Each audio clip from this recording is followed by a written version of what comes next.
Assalamualaikum warahmatullahi wabarakatuh. Perkenalkan, nama saya Muhammad Tudinuha, NIM 1120146. Pada kesempatan kali ini saya akan membahas tentang siasah dusturiyah, siasah tauliyah, dan siasah maliyah. Langsung saja, yang pertama yaitu siasah dusturiyah. Siasah dusturiyah yaitu bagian dari fikih siasah yang membahas tentang masalah perundang-undangan negara agar sejalan dengan nilai-nilai syariat. Dengan kata lain, undang-undang itu mengacu terhadap konstitusinya yang tercermin dalam prinsip-prinsip Islam dan hukum-hukum syariat yang disebutkan dalam Al-Quran dan dijelaskan sunnah Nabi, baik mengenai akidah, ibadah, akhlak, dan muamalah ataupun berbagai macam hubungan yang lainnya. Selanjutnya yaitu ruang lingkup siasah dusturiyah. Yang pertama yaitu as-sultah al-tasyri'iyah, yaitu kekuasaan legislatif, kekuasaan pemerintahan Islam dalam membuat dan menetapkan hukum Islam. Istilah ini digunakan untuk menunjukkan salah satu kewenangan pemerintahan Islam dalam mengatur masalah kenegaraan yang meliputi persoalan ahlul hali wal aqdi, hubungan muslimin dengan non-muslim dalam satu negara, undang-undang dasar, peraturan perundang-undangan, peraturan pelaksana, serta peraturan daerah. Yang kedua yaitu al-sultah al-tanfidiyah, yaitu eksekutif yang meliputi persoalan imamah, bai'ah, wizarah, dan walid al-hadi. Tugasnya yaitu melaksanakan undang-undang. Negara sendiri memiliki kewenangan untuk menjabarkan dan mengaktualisasikan perundang-undangan yang telah dirumuskan tersebut. Selanjutnya yaitu yang ketiga, yaitu al-sultah al-qadaiyah, yaitu kekuasaan yudikatif yang mempunyai hubungan dengan tugas dan wewenang peradilan untuk menyelesaikan perkara-perkara baik permasalahan perdata maupun pidana, dan juga terkait dengan sengketa keadministrasian yang berhubungan dengan negara, antara lain persoalan yang menentukan sah tidaknya undang-undang untuk diundangkan yang sebelumnya sudah diuji dalam pokok materi konstitusi suatu negara.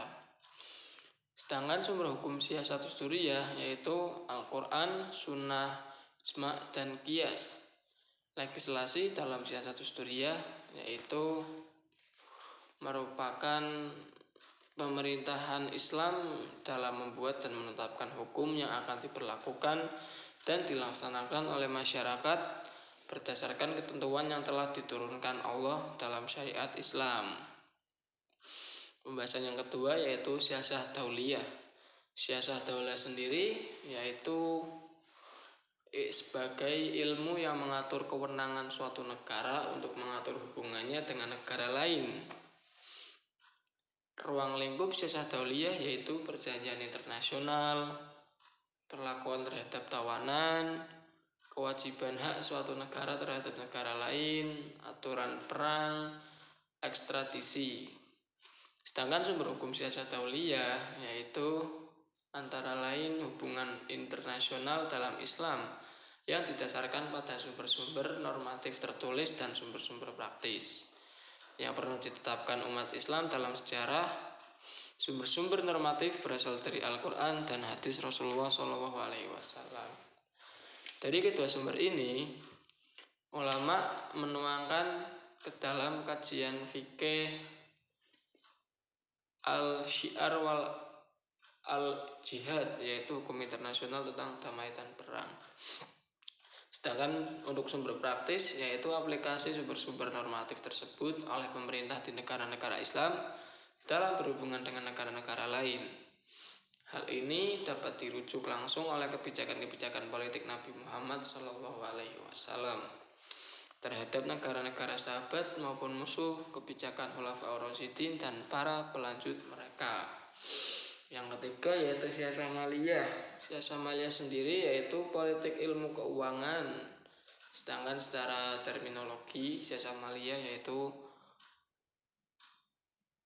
sebuah aturan yang mengatur segala aspek pemasukan dan pengeluaran keuangan yang sesuai dengan kemaslahatan umum tanpa menghilangkan hak individu dan menyia-nyiakannya.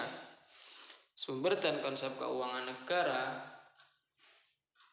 Mengenai sumber pendapatan negara untuk membiayai segala aspek aktivitas negara, ada beberapa perbedaan pendapat. Yang pertama, menurut Ibnu Mutamimah, hanya ada dua sumber pendapat negara, yaitu zakat dan harta rampasan perang. Sedangkan pendapat Muhammad Rashid Ridho menyatakan bahwa selain zakat dan harta rampasan perang, seperti yang diajukan oleh Ibnu Taimiyah, ditambahkan jizyah atau pemberian yang dapat didapatkan dari golongan minoritas sebagai jaminan kepada mereka, baik jaminan keamanan dan keselamatan jiwa dan harta benda mereka maupun jaminan hak asasi mereka. Lain halnya dengan Yusuf Qaradawi yang menyatakan selain hal-hal di atas, pajak merupakan salah satu sumber pendapatan negara. Karena jika hanya ada 3 macam sumber pendapatan negara, dapat dipastikan pendapatan tersebut tidak mungkin dapat membiayai kegiatan negara yang makin hari makin luas dan makin besar.